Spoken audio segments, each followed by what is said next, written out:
This is the Mind Body Detox Podcast, where we discuss all things integrative health and wellness, interviewing folks from all over the world, sharing insights and wisdom on how to live a healthier life in mind, body, and spirit.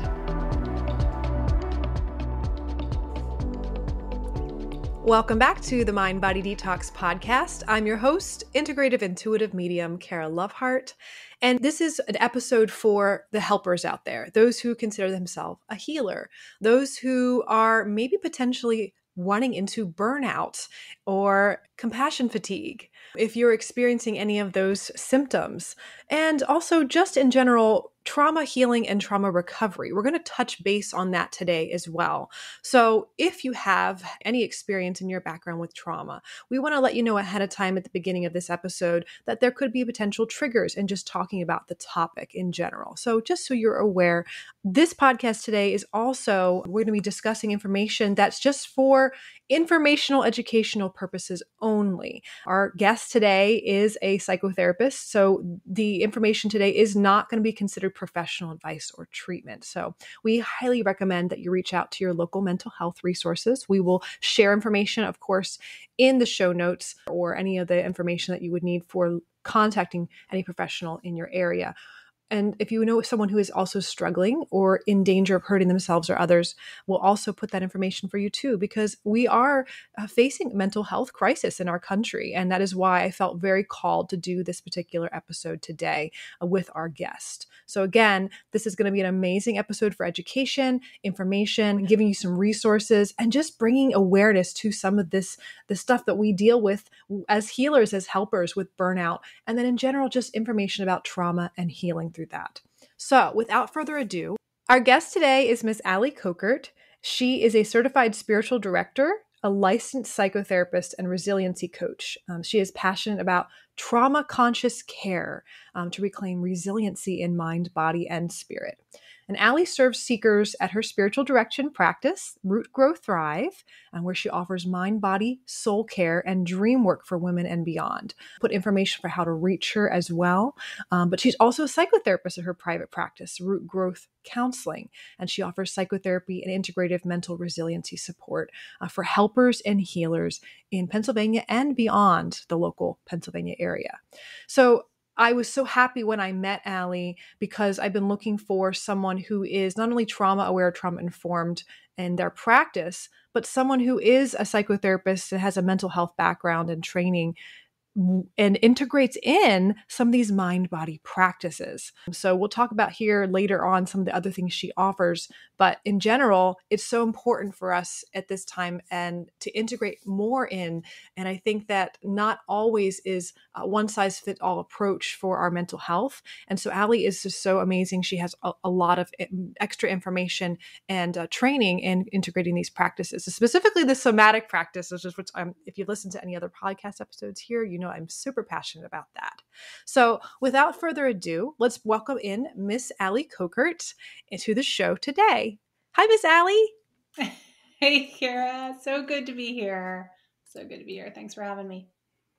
Well, I want to know a little bit first about how you got into the work you're doing and specifically what really called you to working with helpers and healers in particular in your practice.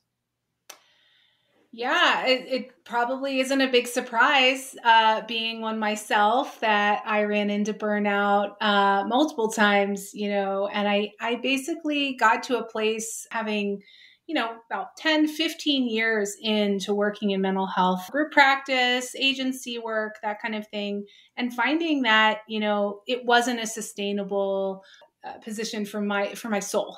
Like I knew that I needed something separate and different than what was happening in my work. I hadn't learned about burnout when I was in school. We didn't get taught that in grad school as to how to prevent burnout or even be a resilient mental health practitioner.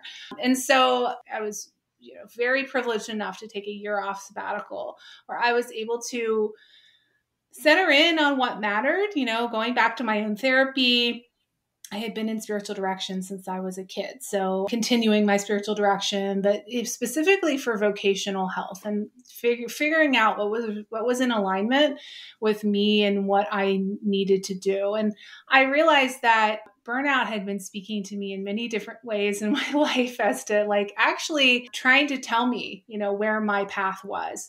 And so I ended up opening my own practice, an online practice. This is well before the pandemic. So OG online practice for people who needed a space to breathe, needed a place where they can work on their own resiliency.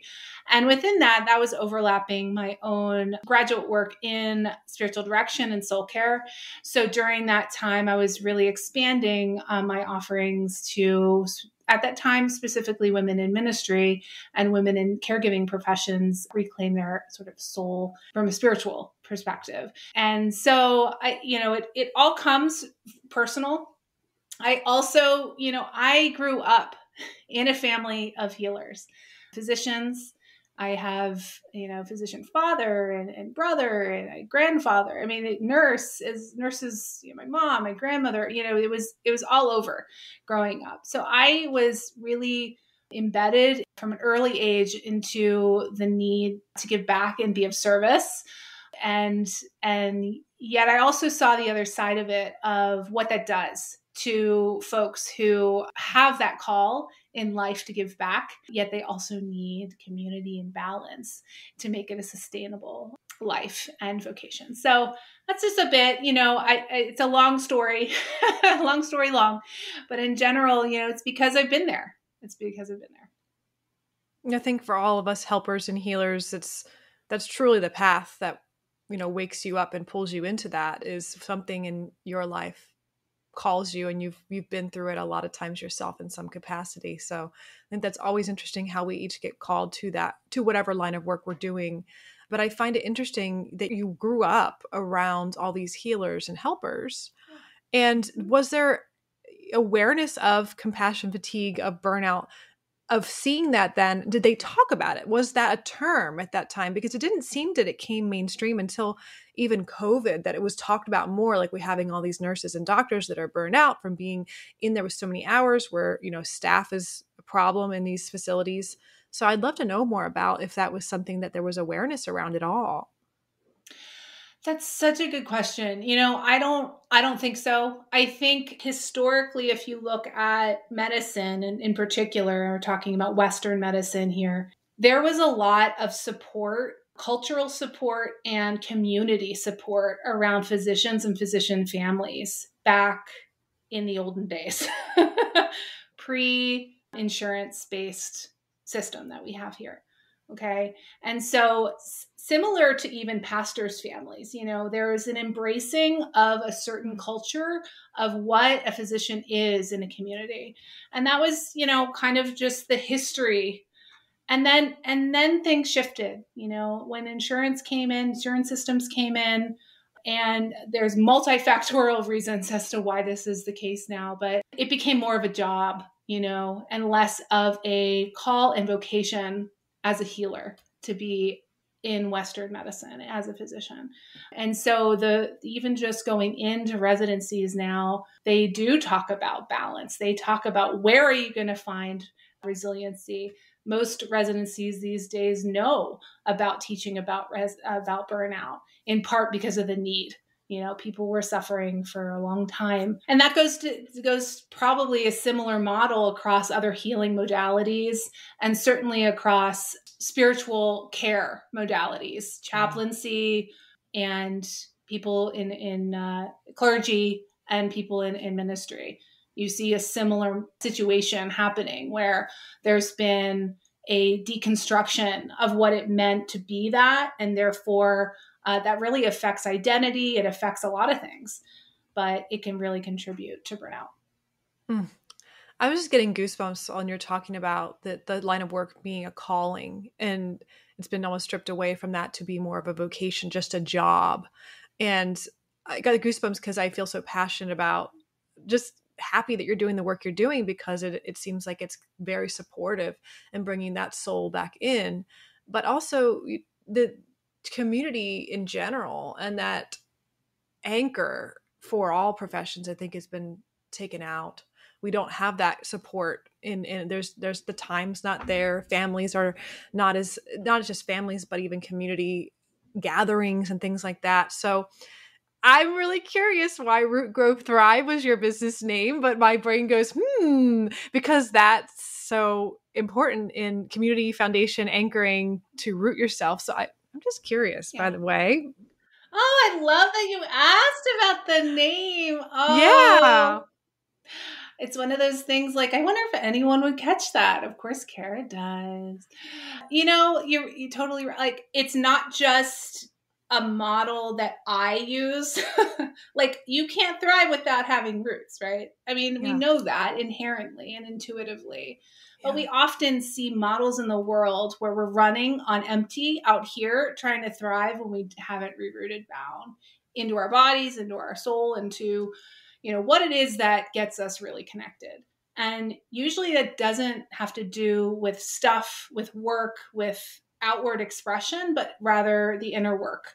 And so that's where a lot of my psychotherapy work is like sort of turning over the mulch, seeing what's underneath so that we're able to really understand where we're coming from and what nutrients we have and what we have to offer out of that.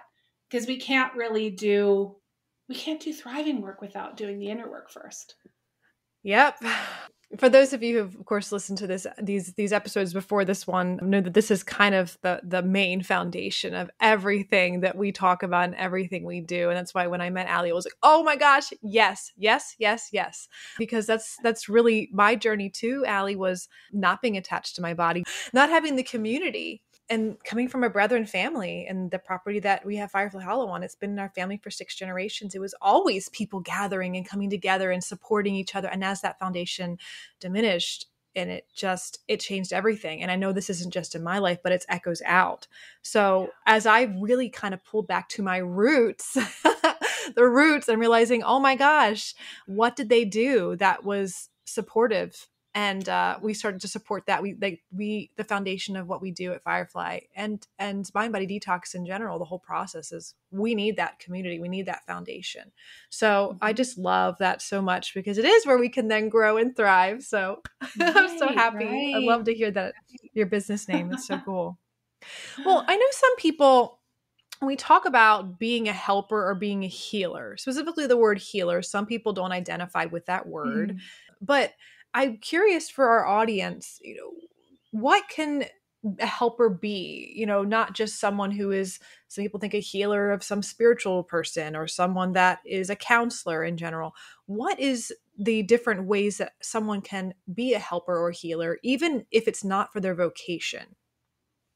Right. That's so true because a lot of us don't work in the helping field, but consider ourselves helpers or have that spirit inside. So, I work with those who self-identify as helpers and healers, but self-identification aside, most folks I work with say that they give of themselves in some way. And that is, holistic practitioners, nursing, giving of one's feeling connected to a need to give back. It's often people in spiritual care, people who offer energy work and support people that way. That's what I, consider, within the realms of helper and healer. But again, this is a self-identification journey, really. Yeah, absolutely. And I think that there are people in every profession that maybe don't identify with that, but there are people that just, they feel that call, like you said, like I'm here in this particular way. And I noticed teachers, like, again, there's different types of teachers, but there's some teachers that are like, I am called to teach and I give so much of myself. So I think of teachers, and I think of moms too, taking care of elderly or children. I think of caregivers in general. And again, those are areas where you're not getting paid. But I think it's important if someone's never thought of themselves as a healer, but they say, maybe I help. I find that a lot of us helpers, healers, we give so much that we don't think about ourselves at all sometimes to think, oh yeah, I do help a lot. Like, oh yeah, that is part of what I do. So I wanted to... That's my role. Yeah, and Yeah. some of my background is Jungian psychotherapy, and so I use that a lot in the soul care that I do. The model of Carl Jung, and for those who are unfamiliar, you may know the term archetypes. And so we often explore archetypes, those parts of ourselves that are activated and called upon in the work we do. So the wounded healer being an archetype, a savior complex is a way that archetypes. So these are parts of ourselves that are formulated, in our personalities that need expression. They are expressed. And if we bring awareness to them, that's the consciousness stuff. If we bring up awareness of how we are called to express those things, then we can do that ethically, with integrity, with awareness. It's when we aren't aware of the wounded healer archetype, or we aren't aware of the savior archetype, that we have challenges, because it comes out sideways. It'll come out, but it will come out under our awareness, which often can cause, some even relationship issues. Yeah, absolutely. We actually did a podcast episode on that, on a little bit on the healer archetype and the wounded healer archetype. And that is called Healer or Light Leader. We'll put this in the show notes if anyone's interested in listening to that. And I'll share if you have any resources too for more information about archetypes, just in Jungian in general. But some people in the self-help community have heard of the work with Carolyn Myss that she's done with archetypes in general. She makes it very applicable for the self-empowerment community. So we'll share that information because it's such a fascinating self-awareness tool for, like you said, avoiding the hangups that can happen along the way. So what are the common challenges with being a helper or a healer? Most people I see have trouble with boundary maintenance. And I know you've talked a lot about this on your podcast as well, just the need for awareness of self and other, physically, emotionally, energetically, and where that boundary is called and where we can set up boundaries, time management, boundaries, basically the whole undercurrent of what is mine to do, the good question there. What is mine to do? And then, if we're tired, we often lose our ability to see our boundaries, or our boundaries sort of come down. So for those in burnout, those feel like worn out and weary, we often we lose our ability to maintain healthy boundaries often. And so some of us can get really negative in our heads about that. Like, oh, I didn't blah, blah, blah, blah, blah.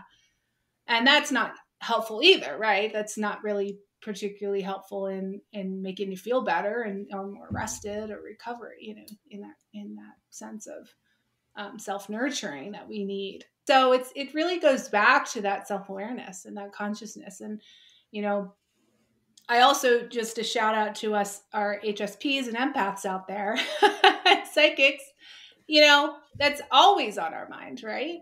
When we know, we can feel other people's feelings, we have to have boundaries around that, or else we don't have self, So, I think in general, that's one of the biggest that I see for folks who come in, even if they come in and they say, well, I don't, it's something else they're complaining about.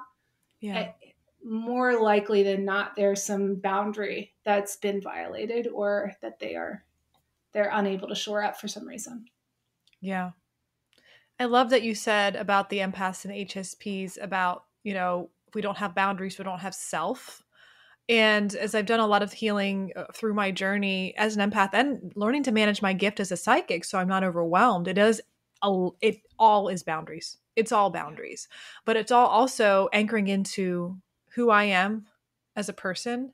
I'm feeling that that's so important, because when we lose the track of the self, that's when we start to tune into someone else's energy and go, is that me? That Dr. Seuss book, Are You My Mother? Are You My Mother? Oh, it's almost like someone didn't anchor into themselves fully, or something happened. We're going to talk about trauma, but there's all different things that can happen, that the self just gets split, or something gets just fuzzy between the line, and you don't know what that is. And that's where that boundary then can sometimes cause an issue. But I love that you said that because coming back to the self, I think, is the key, at least for my own healing journey. So I love to hear that. And also what you said about just in general, people coming in and they're having these different symptoms and they don't always know that it's in general possibly boundaries for them as a healer and as a helper. As far as other challenges, do you find that people are not aware that they have the boundary issues and until it's brought up, that they don't even realize that boundaries are maybe what the problem is? Yeah, no, that's such a good point. It usually does need some clarity around even defining what boundaries are. There's Yeah. a lot of folks don't realize that energy boundaries are a thing. And we understand time boundaries pretty well, especially in the Zoom world we're living in. It's like they're 2 minutes late. We're like, wait, where are they? But culturally, we're given these messages as to what are appropriate boundaries, or what are the boundaries that are okay, or like that, but then under other boundaries, aren't talked about that are just as important and sometimes even more so. So yeah, a lot of education on that. So I would love to talk about boundaries and self-care for helpers, like what tools you give your clients to work with. But before we go into that, you're having clients come to you, and if you're a helper out there or someone that may be dealing with burnout, I'd like to define like maybe what it might mean to you and if there's early warning signs of burnout versus a full-blown burnout where someone's just because I feel like when we get into that space, we're on the hamster wheel of just burnout and just trying to keep going. I feel like in my journey, I wasn't even aware that I was burned out. That's how burned out I was along my path. So I'm curious what your thoughts are on that. Yeah, I have so many thoughts, right? To the basic definition I give folks often, or is out there, you can actually search this too, is that there's 3 important dimensions to burnout. One being depersonalization. So these are clinical terms, but I'll just explain them. Depersonalization, it's like I'm not here, or that I'm not able to be present in a way that I used to. So you and I are talking here, but there is a distance that's happened. For instance, like I'm aware of, oh my gosh, I'm not really present, or I can't be fully there with the situation. There's also just a depersonalization in general of like my role. Say I'm a chaplain and I'm going in and I'm just like, I don't feel like I want a chaplain. Like there's a distance there. So it's also just insensitivity sometimes to other people's stuff. When we've been, this actually goes along with compassion fatigue that we can mention in a minute, but when we've been exposed repeatedly to people's stories, that can do a number on our nervous system when those stories have been activating for us. So as a trying to relieve the nervous system, it naturally goes to a place of shutdown. So it's a way of coping with activation in a way. Okay. So another thing would be emotional exhaustion. So emotional exhaustion is when we get into something like a caregiving profession, and over time we just feel really worn out and weary. This is overlapping, obviously, as you know, with the physiological symptoms. We can see ourselves physically worn out. We can see ourselves, our body is just not working the way it should in a natural, healthy state. And so there's a little bit of a chicken and an egg here. We also have to know, like, we sometimes come in with health issues or whatever that may contribute to this. So this is medical advice, but the idea of being aware that when we are emotionally exhausted, that can be a real indicator of burnout. And finally, a reduced sense of purpose. So for people who go into this, their caregiving profession and feeling like they want to give back, they find themselves in burnout. They don't feel like they have connection to that anymore. There's a real reduced sense of like, why am I doing this day in, day out? And it can be a very self-blaming sense of there's something I did, or there could be a lot of anger and distress over the system that's caused this. There could be a lot of factors involved with that, but it's particularly painful, like to feel a reduced sense of purpose, which is why in part I overlap my work in the soul care with alignment and purpose. Like, because, we don't have peace and a sense of power, or personal power in life, if we don't have some purpose. When we lose that sense of purpose, that's true helplessness. And we know what, that gets us. So those are just some, I hope that's helpful.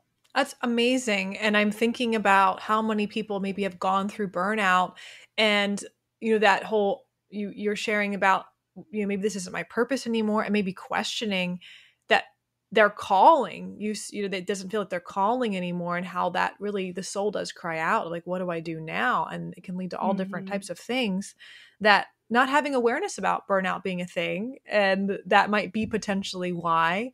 I love that you shared about that subtle kind of disconnect from being able to be present with either people you're helping or people in your life, that you're just so exhausted that you just aren't able to fully be present. Or maybe your brain is going because it's in hyperarousal state and you can't really fully be there because your nervous system is just burned out. And I think that the having the disinterest and not feeling as called to do the work, and having that emotional and the physical symptoms emotionally and physically, that's really something that I've seen a lot of in clients. So I think it's interesting to specifically point out that the purpose, I think I've had people that just feel like, I don't know what my calling is anymore. And I always think to myself, I think they just are, we work for them and work with them, but it's this burnout, that it's, all these people are leaving these helping professions when we need them more than ever. So I just feel that what you're doing, and people in your line of work doing this at this time, is so needed, because we need the helpers more than anything. They don't need to, yes, the retreat and healing, but going into this hermit mode and not helping the world, and just going and maybe living on a mountain with your cats, or whatever is what the retreat that I see a lot of people, I'm just going to leave. I can't take it anymore. So. Sure. Yeah. And I think we need to do that. That's what the Root Grow Thrive model is about. There's a time where we are called to the mountain, where time to root down and recenter and quiet and see, hey body, hey soul. Let's listen. But not a permanent root. And even hermits, if you read about, Thomas Merton was a hermit. Like, you read on him, he's very much in community. They never are not in community. I mean, I think the whole idea of a hermit on the mountain is like, in general, a fallacy. It's not actually. But the idea, the archetype of retreat and going within, we can't do that when we don't feel safe. And the world is telling us messages every waking moment that we're unsafe. So how do we even do that? It's the modern question. It's the modern world we're living in now. Yeah. Well, I'd love to go into that. Is there any way that we can tie that into talking about the boundaries and the information that you do give your clients for supporting themselves? Oh, that's so true. Yeah. I mean, it goes down, I think, to self-awareness. Certainly does for me, is that what I'm consuming, when it comes to information overload and energetic overload, social media, that kind of stuff can get into your energetic boundaries and really wreak havoc. I think in general, we have to live in the world. So how can we be in the world and yet maintain a sense of safety when we're barraged with information that we aren't? And that goes down to, you mentioned earlier about the somatic work, like it really goes down to self-awareness of your somatic system. So, how does, when you open your phone, for instance, affect your nervous system? Like simply just being aware of bringing consciousness to what we do and how we move in our life and what that does to us physically. And, just simple practice of is my heart beating a little faster? Are my, palms getting just a teeny bit tackier? Do I feel a little shaky? Just a tiny bit. Just like from 0 to 1. It's like even just a tiny bit is your nervous system talking to you. Yeah. And so we just need to increase awareness and, of those patterns.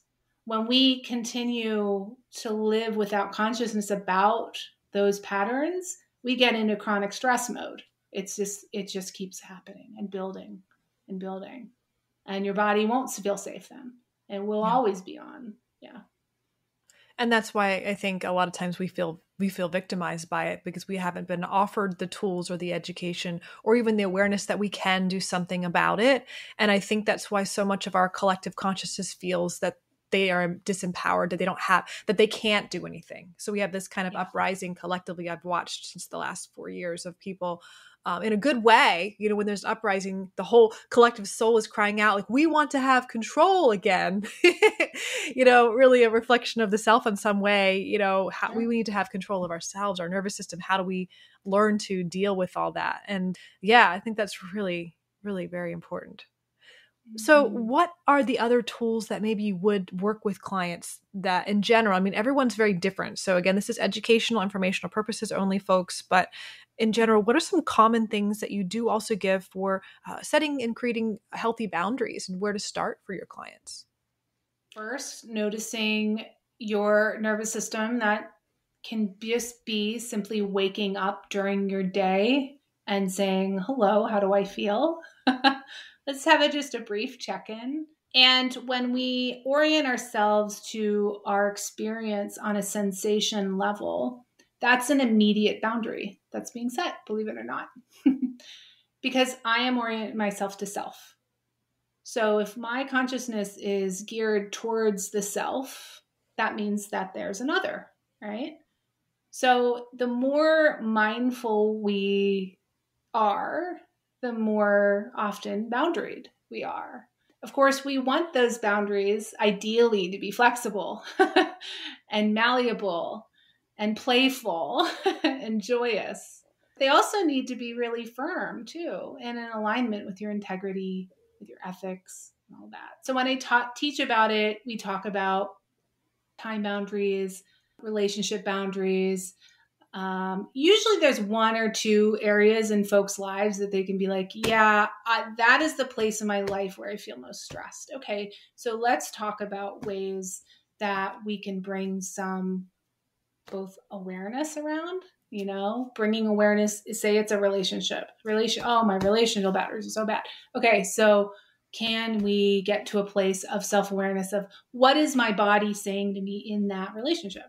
Where does my heart rate increase and all that? So how can I orient myself to myself and my sensational experience inside that relationship, inside of that? And, often it requires, therapies or a companion to walk alongside for external feedback as to I'm seeing this, I'm seeing that, I'm seeing that. It also requires sometimes of firming up boundaries very firm, and then over time lowering them slightly or making them more flexible as time goes on, because we need to teach ourselves from the inside out that we can do this work. We can actually be firm in our no, our holy no, our sacred no. What's your sacred no? And really teach ourselves early on in this process that I can do that. And it's no is a complete sentence. I don't know who said that, but that's a great sentence. Yeah. And just that's it. And then over time, learn flexibility around that. But it's not, we need to learn it first before we move on. Yeah. I'm thinking about how boundaries change in relationship, and as your values change, yourself, as your self-oriented change, as your boundaries shift. And I'm just Yeah. thinking about, I have a son now who's 16, and that holy no is now different. It's a different for Uh, different areas now because he's changed and we've shifted our relationship. So I think it's so interesting because boundaries are so, like you said, foundational to avoiding the burnout and knowing where you end and someone else begins and what you need. But they change, and so it's always a mhm, learning process, right? With boundaries, it's mhm. always learning, and I love the learning process, obviously, but it's not always easy. No. um, so, what about when you're setting boundaries with someone and they maybe become upset, especially when you said about sometimes to have that holy no and not to be wavering, kind of dipping your foot into the pool of boundaries and then like, that felt good. But then, 2 days like, I'll go back to the way I was doing it, having it be firm and consistent. Some people get triggered by that and even aggressive. And sometimes I've experienced in my own life projection onto the helper, onto the person where they're taking everything that is their own perception and putting it onto you, villainizing you. What Right. do you have as far as, information or just awareness around that? I think in general, like having awareness of our own tendency to project onto others, it all goes back to self, doesn't it? Just being aware that I wonder, what I would say is I wonder if we can get some self-compassion around projection. Can we do Yeah. that? Because projection in Jungian circles, we talk about projection as a part of ourselves that we dismiss and displace onto other people. Yeah. So it's actually a part of ourselves that we reject. So, if we find ourselves in that projection mode, or more likely than not, we see people projecting onto us, if we are, especially in leadership, in helper Yes. mode, Oh, people are yes. almost always projecting onto us. Okay. Right. Yeah. Turning that inward, where and not in me, what part in me am I rejecting? And how can I reclaim that part? Or what does that part need to be included in the circle of me inside of Yeah. me? This is internal family systems for those who do that study. I mean, it's a great, there's lots of information out there about parts work. It's about Yeah. parts of self that get displaced and put onto other people. Yeah. And a lot, in IFF circles, they talk a lot about how that is actually the cause of suffering, is that we are displaced from the parts of the whole, and we put them outside of ourselves, or we are reactive to that part that is not part of the whole. We react to it outside of ourselves, and we can see that usually in, like, most people would say, yeah, you're right, that person's awful, or that person's XYZ. You can get people to gang up and say, you're right. But actually that is the rejected part of self. So Yeah. where in me, I think that would be a good place to start. That requires some real love around, some self-compassion. Again, it often is helpful to have companions on the journey in this, because it's not easy to see our shadows directly. Yes. Part of that. Yes, there's shadows for a reason. They're unconscious for a reason. I did want to just clarify on the boundary thing. There are instances, obviously. I mean, I sad to have to say this, but it's clear, like, that if you're in an abusive relationship, or if you are, or you are harmed in any harm's way, that isn't a boundary violation Yeah. that needs to, there isn't it's clear and it's determined that Yeah. setting boundaries for healthy physical and safety is primary. I would also add, for anyone in your life that you're seeing around you, children or but anyone that you're seeing that also is in harm's way too. That's a boundary that you can a lot of times get help with and support with. And I'm happy for us to share again resources in the show notes for that. That's very important. Absolutely. There's safe houses out there. There's places that will be supportive, with that sacred no. Yeah. Yeah. Absolutely. Yeah. Yeah. Thank you so much for that answer, because I think that's really challenging. Like you said, leaders, helpers getting projected Yeah. upon and being villainized. And, especially when you're coming from a space of compassion and love and helping, it's like, sometimes you think, why are they biting the hands that's feeding them? Why would they, Yeah. and that's just part of the job a lot of times, especially when people are going through transition in their own self or identity with self or whatever they're working through. That's really common. And I feel like, the reaction from the helper can sometimes either be resentment, anger, or withdrawing, like why, or deep sadness that there's no way that they can support them or help them shift that perspective or that projection. Sometimes they can't at that time. Sometimes there's nothing you can do. And that's the hardest part for the healer, right? Leading the horse to water and knowing you can't make them drink and you can't do anything about that. But I love that compassion, knowing that we all project. And that's a part of us also. We also have that capacity. And if we can have compassion for ourselves as well. And I am also like always to the self. It's always like, this conversation is so, I could talk about this stuff for hours with you. I love it. I love it. So far, I hope you guys are really enjoying this episode. So in part 1 here, we've talked about how to identify if we are a helper or a healer, and understanding the common challenges of being a healer or a helper, including knowing what burnout is exactly. So I hope today some of the information that we shared gave you an idea of maybe signs or symptoms you've been experiencing that you weren't even aware of potentially that could be burnout for you. We also covered boundaries and setting boundaries and challenges with setting them, the challenge of potentially being projected upon by those that we are helping. In part 2 of this episode, we will dive deeper into trauma, what trauma is, some really interesting symptoms or signs you may have that could be trauma and you weren't even aware of it, and how we can heal through burnout as healers, continue to set solid boundaries, and some practical steps we can take to really help ourselves along the journey.